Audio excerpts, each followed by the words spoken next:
Now, what happens when we want to minimize an objective function? Our objective is to get a minimum. Well, we're going to go through the same process. We're going to graph our constraints, identify our feasible region, find the vertices of that feasible region, and then use those vertices in our objective function to find out which value is the smallest z value. So let's graph. X is greater than 0, x is greater than or equal to 0, y is greater than or equal to 0. So we've got x is greater than or equal to 0, and we've got y is greater than or equal to 0. So that's keeping us in quadrant 1. Our next inequality is x plus y is greater than or equal to 2.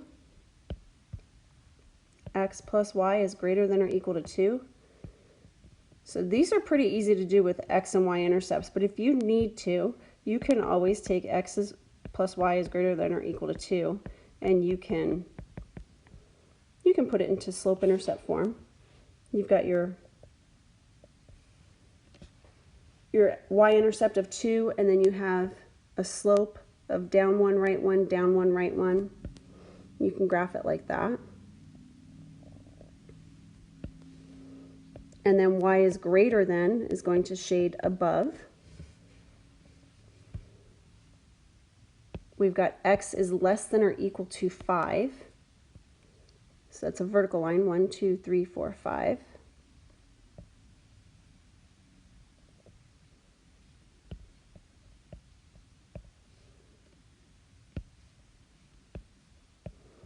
And it was less than, so it's going to shade to the left.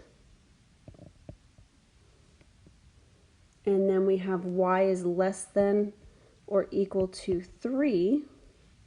So that's a horizontal line.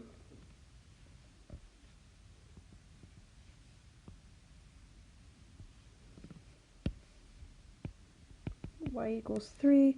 I'm just going to label these x equals 5 so I don't have to keep scrolling.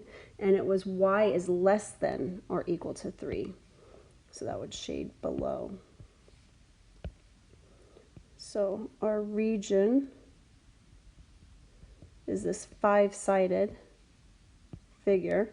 We have a vertice at 0, 2, 0, 3. And then this is 5, 3. 5, 0, and 2, 0. So I'm going to write those down. 0, 2, 0, 3, and then we had right 5 up 3, right? X equals 5, y equals 3, and then we had 5, 0, and we had 2, 0. So we're going to minimize our objective function. So z equals 2 times 0 plus 5 times 2, so that's 10. Z equals 2 times 0 plus 5 times 3, so that's 15. Z equals 2 times 5 plus 5 times 3. That's going in the wrong direction. That's 25. 10 plus 15. Z equals 2 times 5 plus 5 times 0. That's 10. So far we've got a tie for the two lows, because we want to minimize. Z equals 2 times 2 plus 5 times 0. And there we go. That is our absolute minimum. 4 is the smallest. So our minimum is equal to 4, and that occurs at the point 2, 0, meaning x equals 2 and y equals 0. So the solution to the constraints is this entire yellow highlighted region.